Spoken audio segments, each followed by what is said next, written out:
Hola colega, muchas gracias por participar en el Congreso. Sin ustedes hubiera sido imposible este, la realización de este evento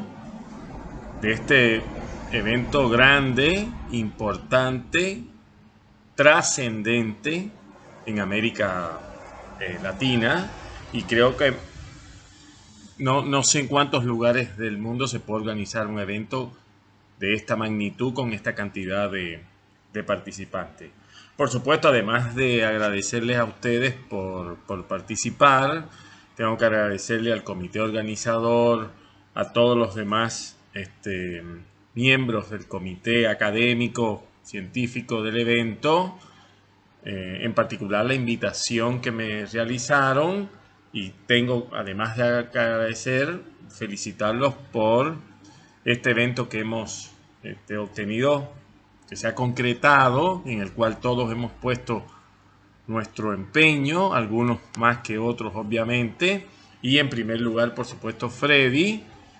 Eh, Él lo sabe, pero todos lo conocen y saben que, además de que el valor académico no se discute en ninguna circunstancia, como persona es una excelente muestra de lo que es la evolución de la humanidad en todos estos años. Bien, así que les agradezco a todos, tanto por asistir como por permitirme palestrar en este congreso. Bueno, en esta conferencia vamos a hablar de la evaluación, obviamente en la coyuntura que estamos, es decir, en tiempos de pandemia. Por eso le hemos puesto un subtítulo: Educación Matemática 2020. Bien, obviamente mi dirección está ahí, podemos intercambiar opiniones, en fin, estamos abiertos para la mejora y la contribución a que todos los procesos este, educativos en general y por supuesto de aprendizaje en Latinoamérica sea mejor cada día. Así que obviamente sería una de las cuestiones más importantes que podamos tomar unas conclusiones con respecto a la evaluación, y eso es lo que yo creo que sería lo más importante en esta área en particular que abarca el Congreso.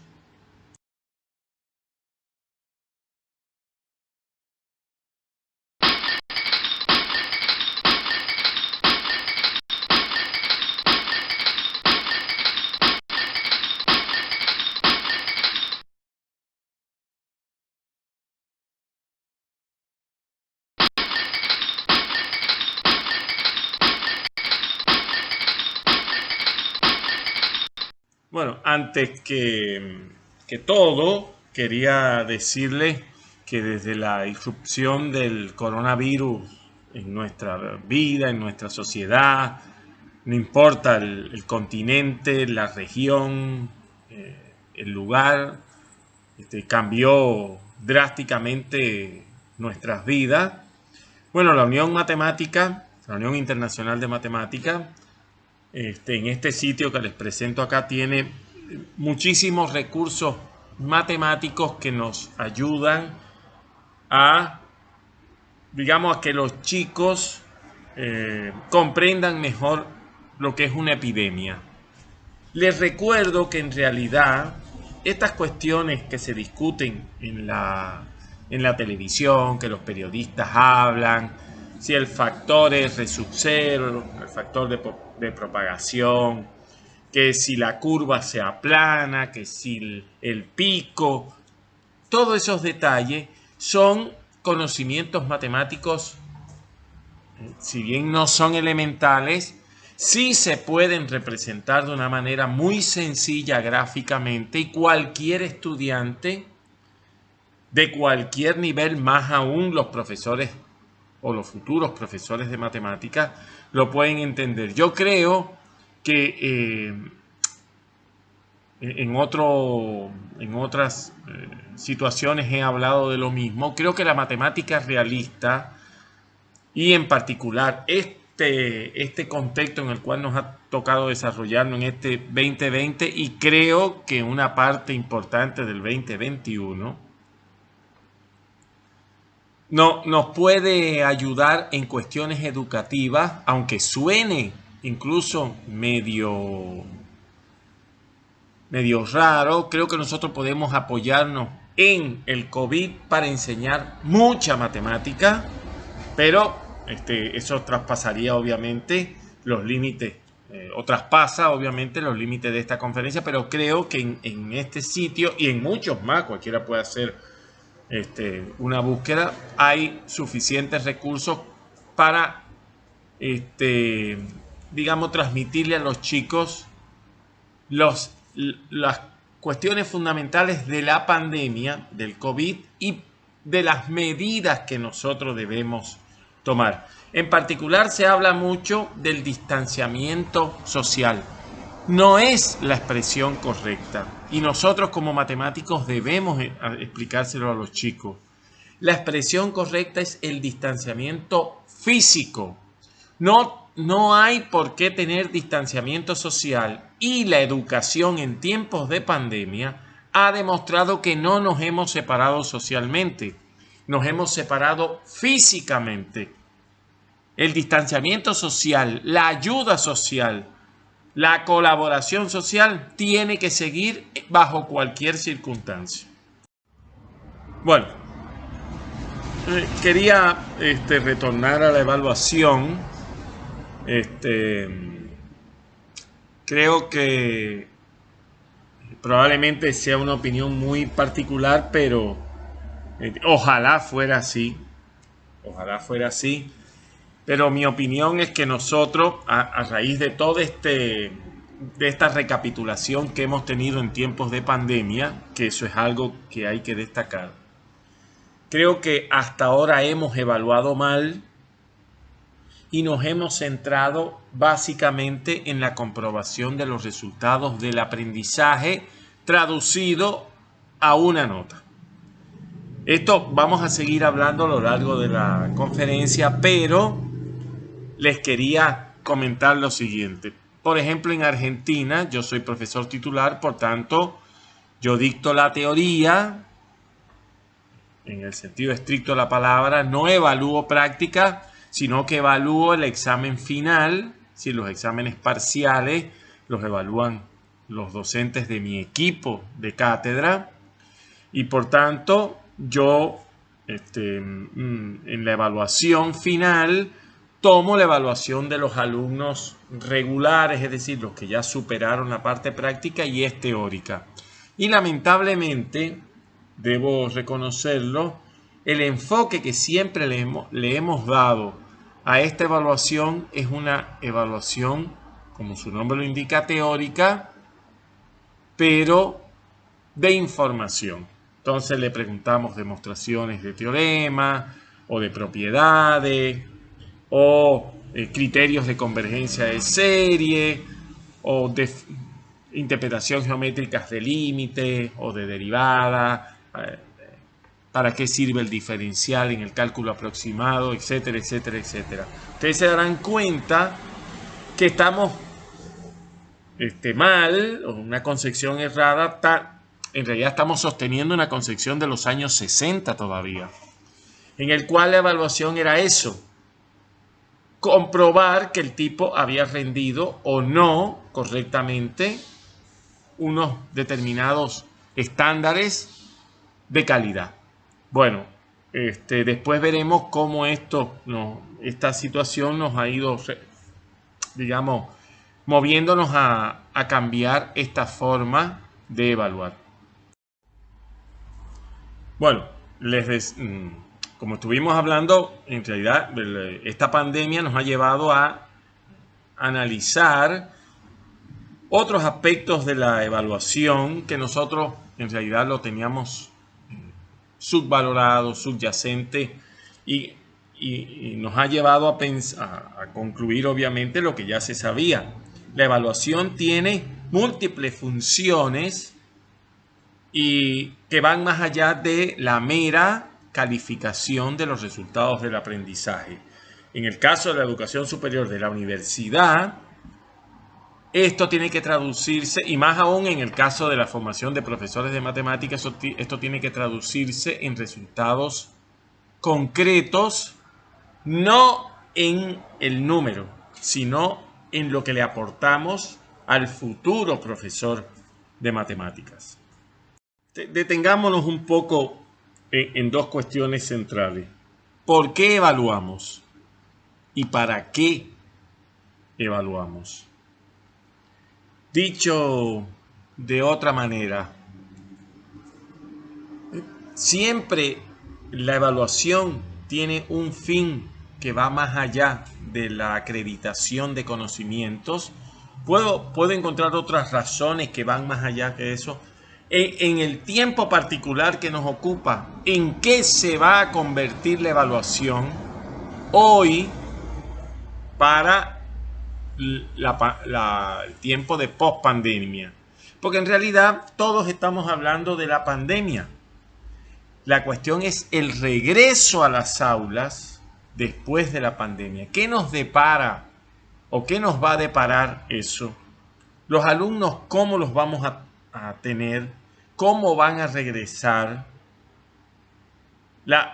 El nivel de, digamos, de satisfacción con los cuales ellos van a regresar será alto, será bajo. El nivel de expectativa será alto o será bajo. Bueno, ahí es donde yo quiero que tengamos en cuenta que la evaluación puede ayudar mucho para la recuperación de esos estudiantes. Bien, después veremos un documento más adelante donde da algunos, digamos, algunos tips, algunas recomendaciones de cómo podemos pensar hoy la evaluación para el mañana. Bueno, en realidad esto que estamos presentando acá está en esta página, ustedes lo pueden consultar, obviamente tiene mucho más. Más adelante presentamos otros resultados también relacionados con esto. Y el primer punto es algo que yo quiero detenerme. No puede haber formación posible en los estudiantes sin evaluación. Por lo tanto, de acá tenemos una consecuencia inmediata y trascendente. La evaluación es formativa. Claro, la evaluación en sí misma no es formativa. Es formativa cuando yo la utilizo en una retroalimentación. Imaginemos un estudiante que salió mal en análisis matemático 1, porque después los ejemplos los voy a referir a análisis matemático 1, pero él no sepa en qué se equivocó, qué errores cometió, de qué le sirve volver a estudiar si él no sabe hacia dónde dirigirse. Porque a lo mejor usted dice, bueno, pero si es que le faltó contenido, sí, puede ser que le haya faltado contenido, pero ¿y si no supo escribir? Si no supo redactar, si no supo argumentar su respuesta, eso va mucho más allá del contenido matemático en sí mismo, ¿verdad? Por otra parte, yo quiero que tengamos en cuenta, y eso es algo que nos ha enseñado duramente la pandemia, la evaluación tiene que ser continua, es un proceso, tiene que ser integral, tenemos que tener en cuenta los esfuerzos de los estudiantes en los distintos contextos. Por lo tanto, yo creo que evaluar o por qué evaluar está sustentado en eso, porque es la primera cuestión que va a jugar la evaluación, es porque es una retroalimentación para el estudiante y obviamente para el docente que puede saber en qué se equivocó.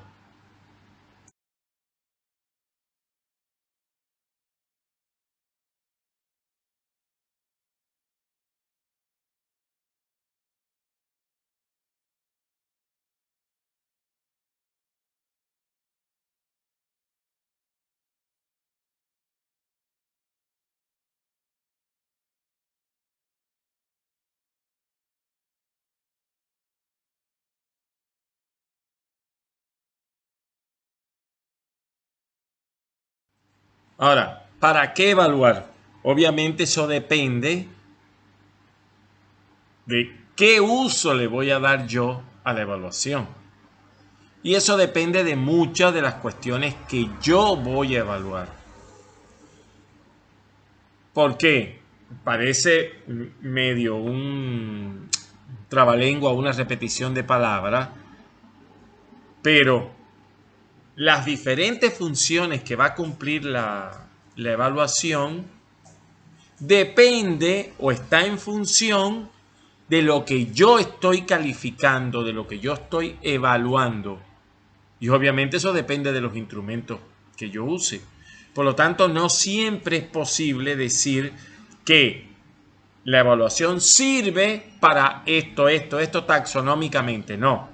A veces sirve en un contexto para esto, a veces sirve en otro contexto para otra cuestión. Esa es la cuestión que yo quiero destacar acá también. Bueno, usualmente las evaluaciones han sido hasta ahora, siempre voy a referir a la experiencia particular mía, siempre han sido hasta ahora individuales, es decir, singularizamos a un individuo y entonces calificamos el grado de cumplimiento de las exigencias a priori de los objetivos que yo definí en el comienzo del curso. Yo creo que la evaluación sirve también para formar al estudiante, como ya decía, tiene que ser sumativa en distintas instancias, nos tiene que servir para diagnosticar problemas de aprendizaje, ¿verdad? Y por supuesto, una función desde el punto de vista de la evaluación de la asignatura integradora. Les recuerdo que en realidad, aunque yo esté evaluando al estudiante, estoy evaluando, esa evaluación es a su vez de la accionar del docente, no por un alumno en particular, globalmente hablando. Entonces, también es útil entender que cuando yo evalúo a un estudiante, estoy evaluando mi desempeño en el grupo. Como les decía, desde los años 60 la evaluación o el proceso de evaluación ha ido cambiando y hemos ido pasando en tres aspectos que quiero destacar acá. Por un lado, de comprobación de resultados del aprendizaje al reconocimiento, es decir, a reconocer, a aceptar que la evaluación tiene funciones en la dirección del proceso de enseñanza y aprendizaje. Ahora, también la evaluación tiene funciones sociales que han ido emergiendo en distintos contextos. La pregunta es, ¿estamos formando a los futuros profesores de matemáticas para la vida? Es decir, ¿qué significa ser profesor de matemáticas? Siempre le digo a mis estudiantes, el profesor de matemáticas tiene una ventaja que es a su vez una gran desventaja. Las matemáticas están a nuestro alrededor en todo. Si no, ustedes hagan la prueba, miren a su alrededor y díganme algo que no tenga matemática. Y eso va desde el fútbol hasta el teléfono celular, pasando por lo que ustedes imaginen. El cuerpo, la ropa, todo lo que ustedes crean. Por lo tanto, eso nos está diciendo que las funciones académicas no son las únicas que cumple la evaluación. Y por último, además, la evaluación sirve para acreditar y certificar a funciones educativas de distinta índole. Por ejemplo, en Argentina la CONEAO, obviamente, al ir a evaluar una carrera de grado, imaginemos una ingeniería o lo que sea, una de las cuestiones que hace es evaluar a los estudiantes, pero los evalúa en problemas de contexto del perfil. Y eso da una idea de qué es lo que se ha hecho a lo largo del currículum formativo de ese estudiante. Es decir, Ya también la evaluación nos sirve para evaluar una institución más allá de del propio contexto áulico en el cual se desarrolla ese proceso de enseñanza-aprendizaje que es después evaluado.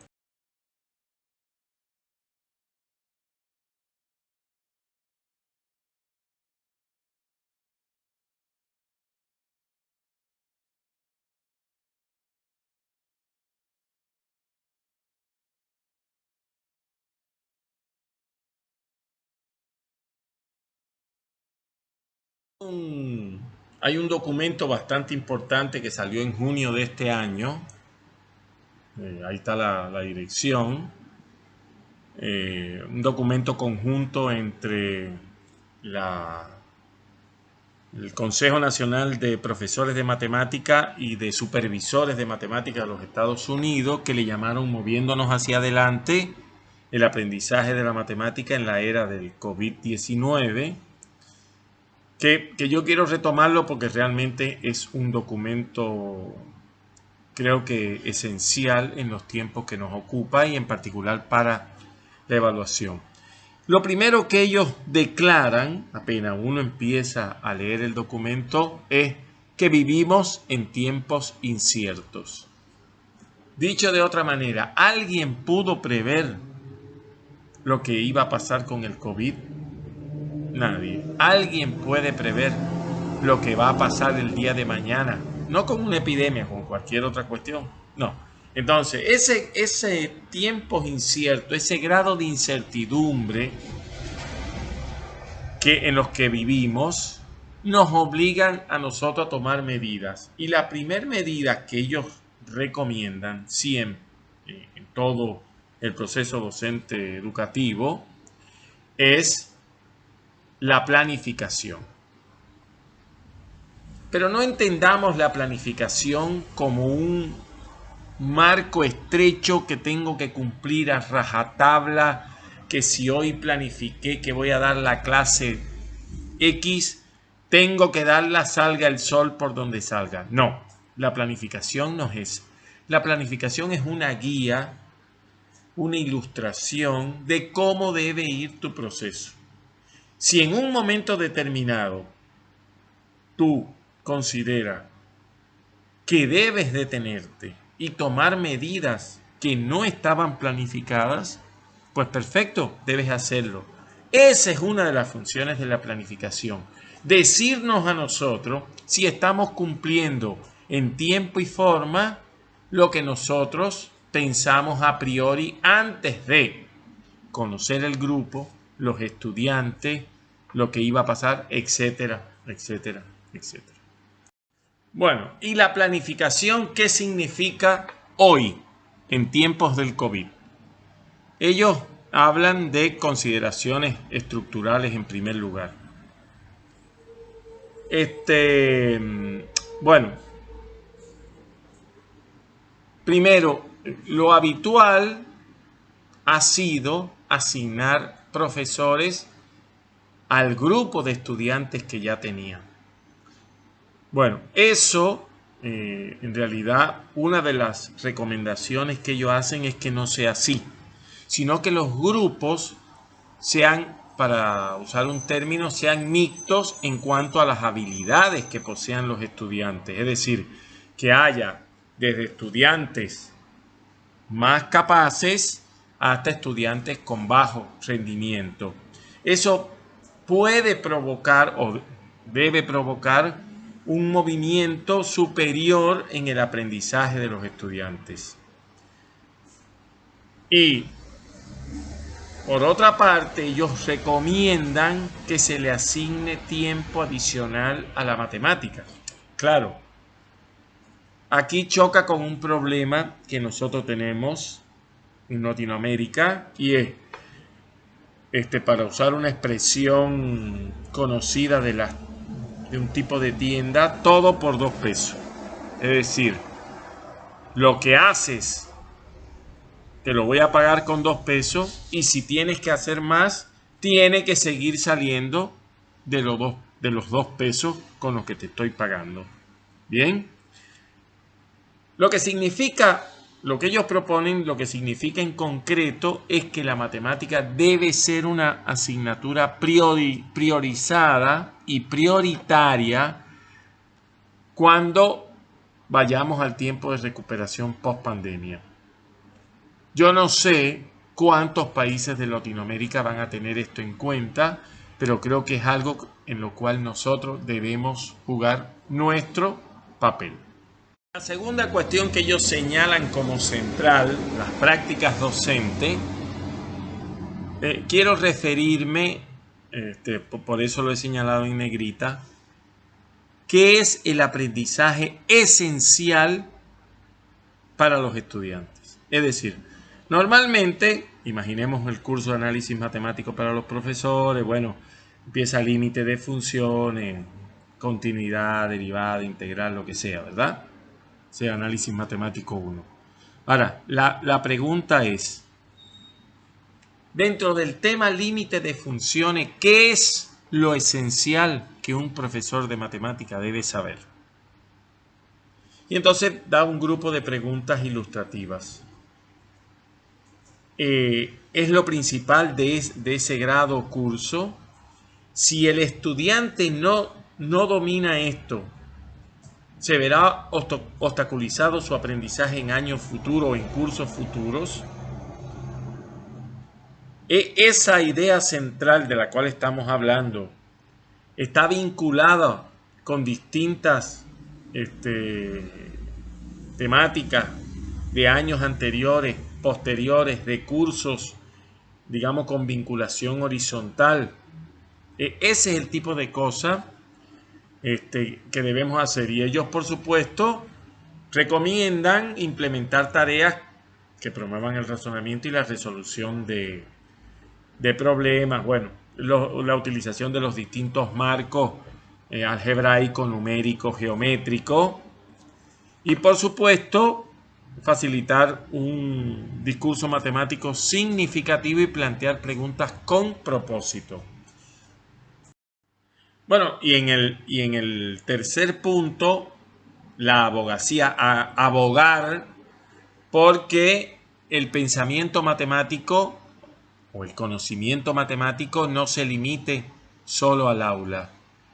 Es muy común considerar que solo el aprendizaje se desarrolla en el aula. Imagínense ustedes la siguiente situación. Olvidémonos por un momento la pandemia. En tiempos tradicionales, habituales o como le quieran llamar, que no teníamos la pandemia el año anterior o lo que fuera. Usted agarra a sus estudiantes, análisis matemático 1, álgebra, lo que sea, y le dice, no, vamos a dar clase porque al hablar de límite, yo los voy a llevar a un taller donde vamos a ver distintos dispositivos donde está presente el límite de una función. Y usted agarra con sus estudiantes. ¿Saben la cantidad de papeles, justificaciones, comunicaciones, resoluciones que tienen que salir para que usted pudiera llevar a su grupo de estudiantes a esa actividad? Porque usted dice, bueno, pero eso con la planificación que usted mismo mencionó antes, está bien. Pero yo estoy hablando de que estoy analizando que mis estudiantes tienen una dificultad con el concepto de límite y yo se lo voy a ilustrar en la vida práctica. Podemos ir a una fábrica de refrigeradores. ¿Qué es lo que es el límite acá? Les recuerdo como nosotros decimos, para todo epsilon, que en realidad debería ser para cada epsilon, existe un delta tal que si x menos a es menor que delta, entonces f de x menos L es menor que epsilon, por tanto L es el límite de la función f de x cuando x tiende a. Imaginemos un dispositivo cualquiera, el refrigerador. ¿Quién es la x? El voltaje de la corriente. Por eso los dispositivos, como no tenemos un flujo continuo de corriente, de voltaje, siempre están diseñados de 200 a 240 porque nuestro voltaje acá es 220. Obviamente, si es 110, sería de 100 a 120 o lo que fuera. Es decir, ahí tengo el delta, 20 volts, por arriba o por debajo. ¿Y qué sería el épsilon? El refrigerador sigue enfriando aun cuando el voltaje varía en ese rango. Sí, está diseñado para eso. Por tanto, el épsilon, el grado de enfriamiento del refrigerador, se sigue cumpliendo cuando la X está en el rango de 200 a 240 volts. Ese es el tipo de cosas que yo creo que debemos salir. Tenemos que salir del aula. O sea, el aprendizaje puede salir del aula, no es porque me dé la gana a mí, sino debe salir del aula en situaciones que lo ameriten. Bueno, en todas estas cuestiones que hemos estado comentando, en realidad lo que estoy diciendo es, o podemos centrarnos en 4 puntos, digamos, centrales, y valga la redundancia. Debemos evaluar lo esencial, lo central. La función formadora educativa de la evaluación.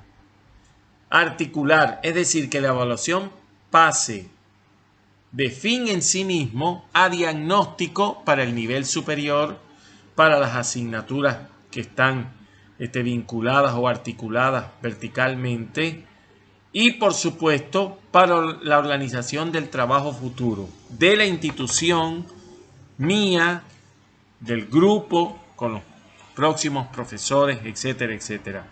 Una de las cuestiones que yo creo que deberíamos ser capaces de hacer es una evaluación o una valoración del grupo y entregársela al profesor siguiente y decirle, mira, este grupo tuvo estas dificultades, anduvo bien en esto, son buenos trabajando en equipo, son buenos manejando las redes, tienen habilidades, no sé, en los software, en los graficadores, etcétera, etcétera, y destacarle los aspectos, aunque no sean inherentes a la matemática.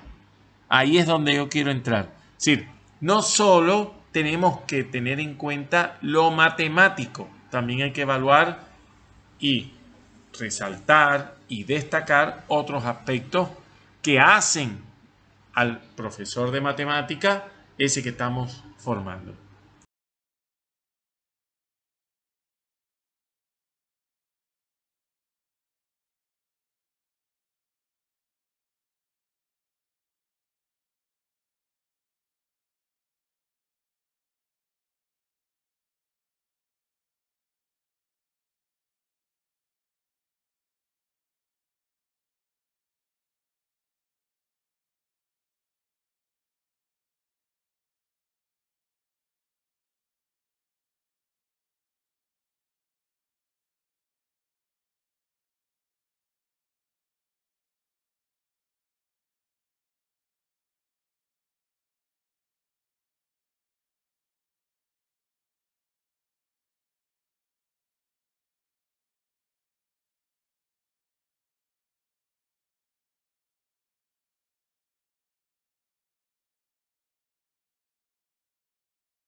Dicho de otra manera, estos 4 puntos.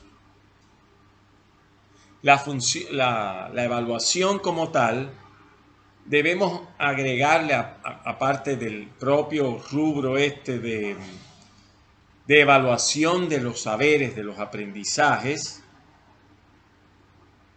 primero las funciones pedagógicas.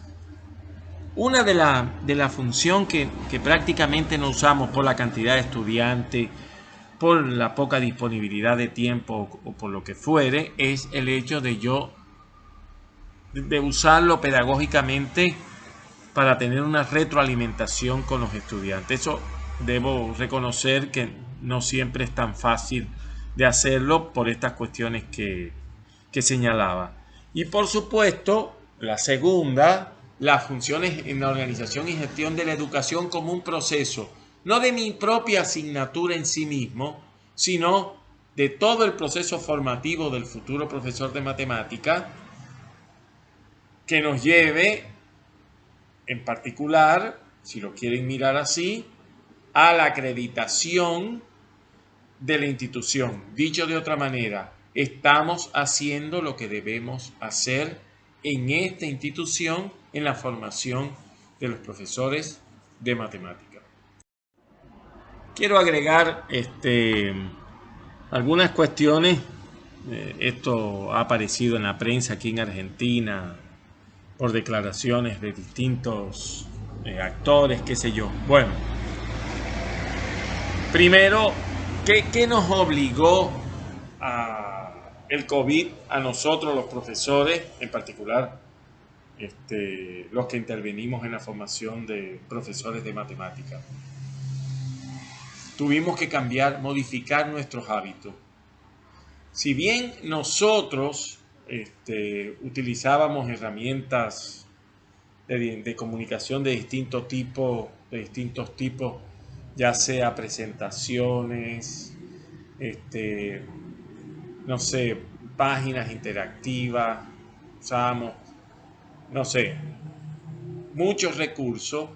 En la práctica la desarrollábamos en el salón de clase, en el aula, frente a nuestros estudiantes. Es decir, yo como profesor de teoría, mi función era transmitir los contenidos fundamentales, esenciales, a los estudiantes. Bueno, todo eso fue cambiado en base a 3 objetivos clave. Primero, había que garantizar la continuidad del ciclo lectivo. Fíjense que ese término virtualización es probablemente un término bastante adecuado a qué fue lo que sucedió. De la noche a la mañana nosotros tuvimos que cambiar todo.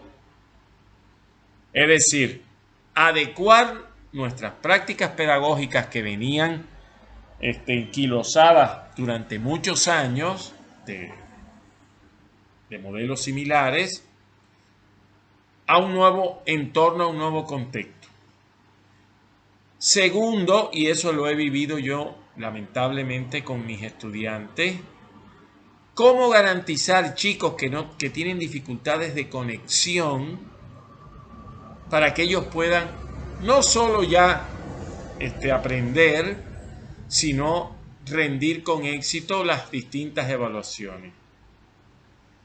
Y por supuesto, aplicar nuevos modelos educativos y nuevas concepciones que esperemos que no sean circunstanciales, sino que hayan llegado para quedarse.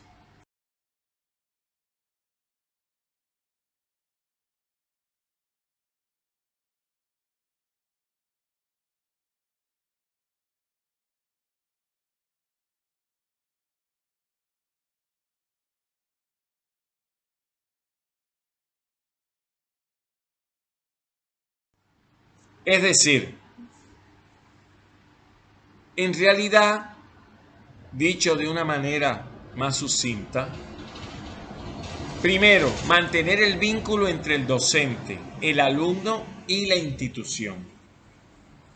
Y segundo, mantener a nuestros estudiantes trabajando académicamente. Trabajando académicamente se entiende, los chicos reciben una lección o 2 clases, o como quieran llamarle, 1 o 2 clases por semana de teoría, tienen 1 o 2 clases prácticas por semana. Nosotros hemos instrumentado grupos de WhatsApp, Facebook, videos, distintas herramientas, repositorios donde están las clases, repositorios como Script, por ejemplo, o SlideShare, donde situamos las presentaciones, y siempre tratamos de tener ese vínculo constante con los estudiantes y por supuesto organizar incluso horarios de consulta de esos estudiantes. Ahora, en la evaluación tenemos que agregarle un tercer punto, que es el que yo creo que es el que más nos ha hecho pensar, y es garantizar la transparencia intelectual de la evaluación. O sea, imaginemos una evaluación presencial. El alumno llega y dice, te está pasando la lista, comprobando quiénes son los que están, que se dice, yo soy fulano de tal, le presenta su libreta universitaria, su documento, lo que sea, y usted efectivamente constata que el estudiante Juan Pérez es el estudiante Juan Pérez y que lo que va a realizar en el aula lo hizo exactamente Juan Pérez.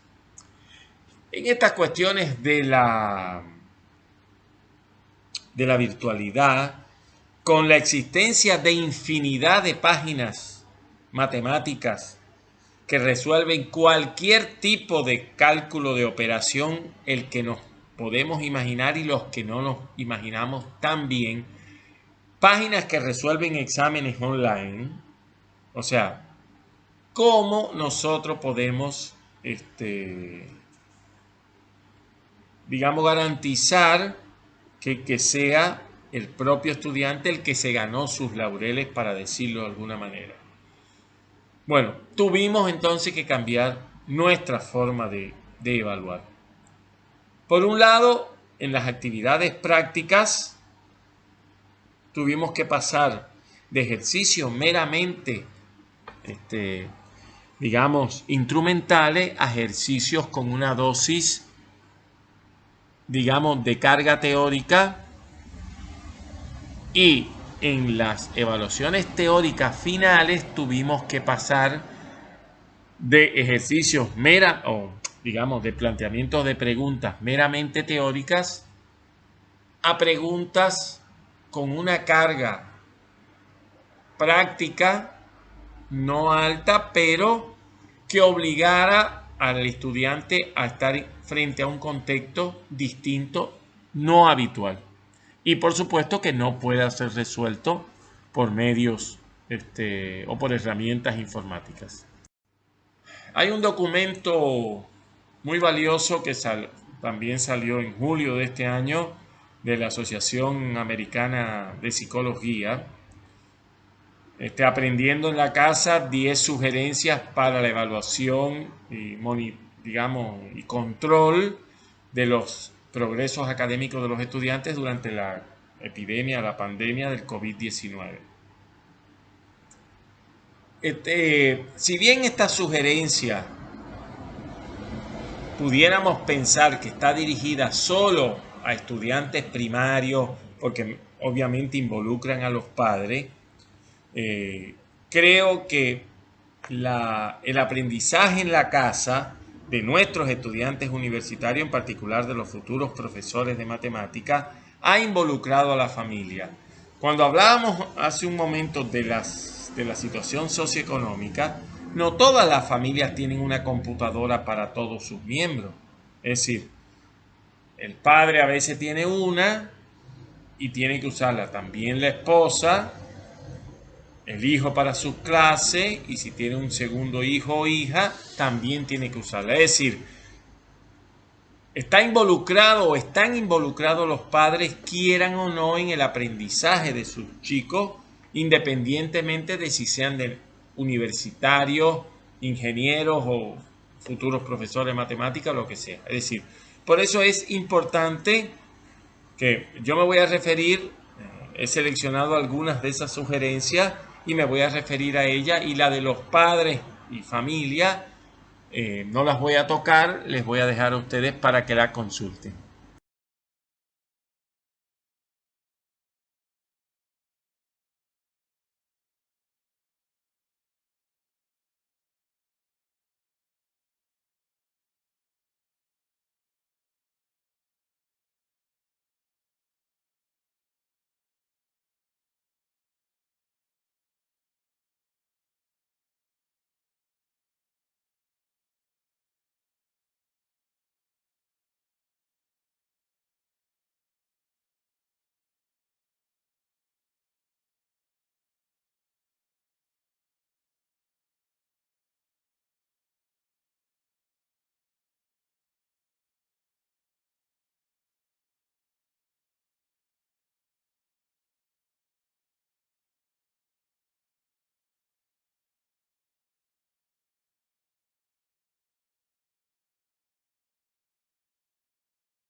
La primera de estas sugerencias u orientaciones, como le quieran llamar, es algo que a veces hemos olvidado. Dice, establezca metas específicas y realistas. ¿Qué significa realista? El adjetivo realista significa que sean alcanzables. Recuérdense que los objetivos del aprendizaje deben plantearse cumpliendo un doble rol. Primero, que sean lo suficientemente alejados como para que, digamos, signifique un reto para el estudiante y que sea lo suficientemente cercano como para que ese reto se convierta en inaccesible. Bien. Lo segundo, dice que siempre intercalar preguntas de evaluación durante la clase, la instrucción en línea. Yo estoy usando exactamente las mismas palabras que ellos tienen allá. Yo hubiera dicho otra, pero bueno, estoy usando los mismos términos de ellos.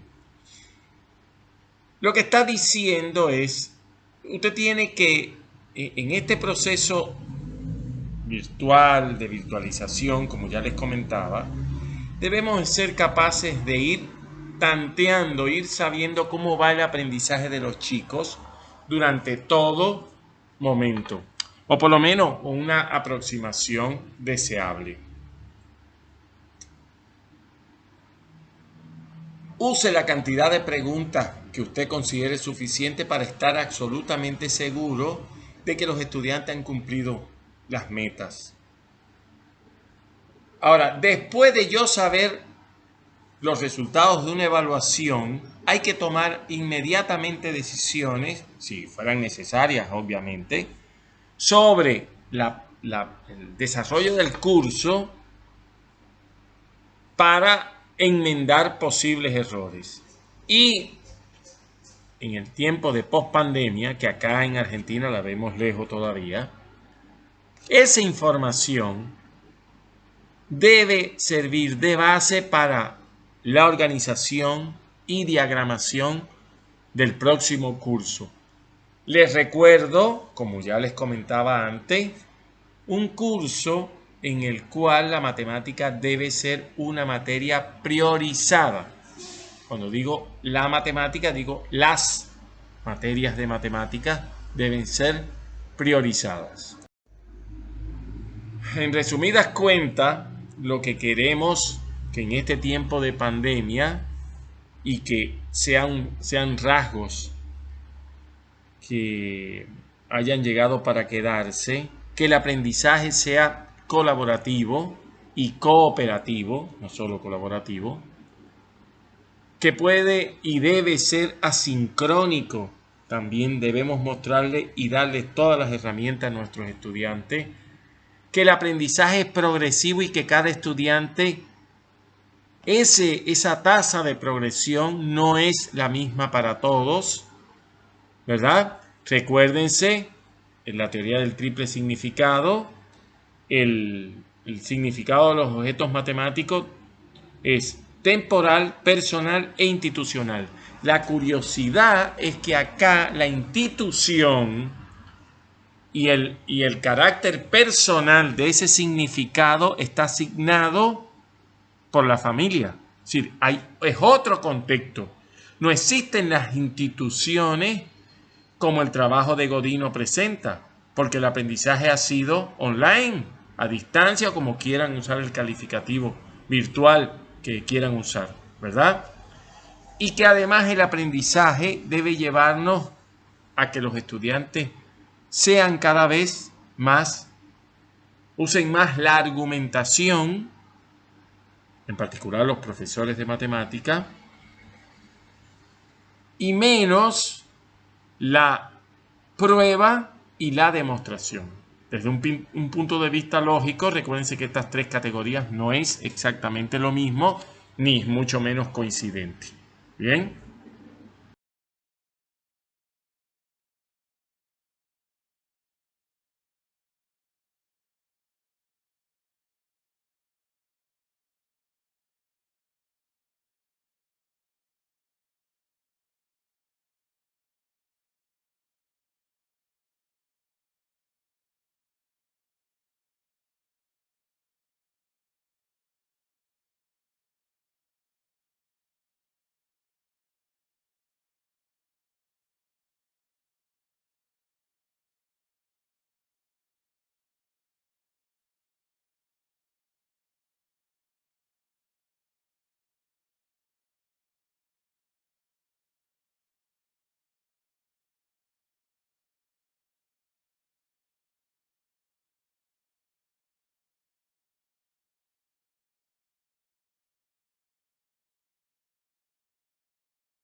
Bueno, a modo de epílogo quería presentarle un grupo de ejercicios que hemos ido desarrollando a lo largo de este curso, de preguntas en las evaluaciones.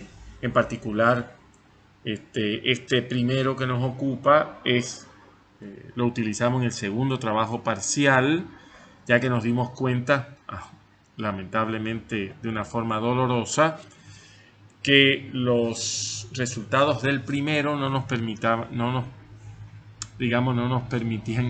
asumir la integridad intelectual de los estudiantes en el desempeño durante ese primer examen. Bien, bueno, como ven la pregunta, hay que, digamos, decir si es verdadera o falsa esa proposición que viene dada por el producto de esas dos integrales y que está determinada la función por ese gráfico. Aquí la cuestión está en que yo sea capaz de usar propiedades de las integrales, más allá del cálculo obviamente, sabiendo que si A es menor que B y B es menor que C, el signo de la integral sobre AB lo decide el signo de la función y el signo de la integral sobre BC lo decide el signo de la función. Bien, entonces, siendo en uno positivo y en otro negativo, es muy fácil obtener la respuesta, pero eso involucra propiedades cruciales de la integral definida de una función en un intervalo cerrado y acotado. Este fue utilizado en un cierto examen final en el cual la cuestión más importante era, digamos, que los alumnos fueran capaces de vincular dos temas, derivadas e integrales, para decirlo rápido y pronto. ¿Por qué? Porque ellos saben que si una función es continua, su primitiva es derivable. ¿Bien? Y además ellos saben que si yo tengo una función derivable, entonces, si la derivada es positiva o negativa sobre un determinado intervalo, yo puedo garantizar su crecimiento o decrecimiento sobre dicho intervalo. Bueno, esas son las propiedades que deben usar ahí, utilizando obviamente la regla del cociente, y pueden llegar a elaborar la respuesta sin mayores dificultades. Bueno, en realidad todos sabemos que una función continua sobre un intervalo cerrado y acotado está acotada y obviamente alcanza su máximo y su mínimo sobre dicho intervalo. Bueno, pero acá lo que incorporamos es el hecho de que la función no es continua sobre todo el intervalo, digamos que es continua a tramos. La función es acotada, siempre teniendo discontinuidades evitables o de salto finito.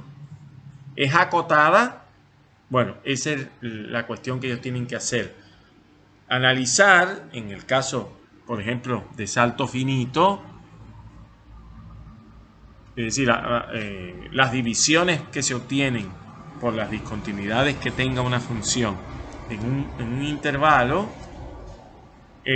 me permite a mí considerar la función por tramos y entonces ir decidiendo y después llegar a una conclusión de si es acotada o no sobre todo el intervalo. Bueno, casualmente esta es una evaluación que aplicamos en el último examen final de cálculo 1 e involucra digamos, tanto la interpretación geométrica de la integral definida como las propiedades de las funciones continuas y de sus inversas. Pongo continua porque ahí dice continua, obviamente, para que el análisis sea mucho más sencillo. Bueno, la cuestión es que si yo tengo una función continua estrictamente creciente que cumple esas condiciones y G es su inversa, demostrar que la suma de esas dos integrales es una. De hecho, lo único que hay que usar es, primero, la simetría de los gráficos entre una función y su inversa, y después tomar las sumas de estas dos integrales como las áreas bajo una curva, y cuando yo dibujo el cuadrado 0, 1, ¿verdad? En el primer cuadrante, y valga un poco la redundancia de términos ahí, me doy cuenta que siempre el complemento de un área es la que me da la otra área. Con lo cual era muy fácil, digamos, obtener que esas dos áreas me daban el cuadrado 0, 1 de lado.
Bueno, esto ha sido todo lo que teníamos para preguntar, para presentarles a ustedes en el día de hoy. Cualquier pregunta, bueno, ya saben, estamos a su disposición. Creo que quedan muchas cosas por hablar. Incluso yo pensé en algún momento desarrollar la conferencia sobre la base de las competencias y habilidades, pero después me di cuenta que se me iba a extender demasiado y no iba a lograr en concreto lo que yo quería utilizar o recalcar de las funciones de la evaluación hoy y de cómo debe cambiar nuestras prácticas docentes, en particular en la evaluación, para el tiempo post pandemia. Muchas gracias y quedamos en contacto.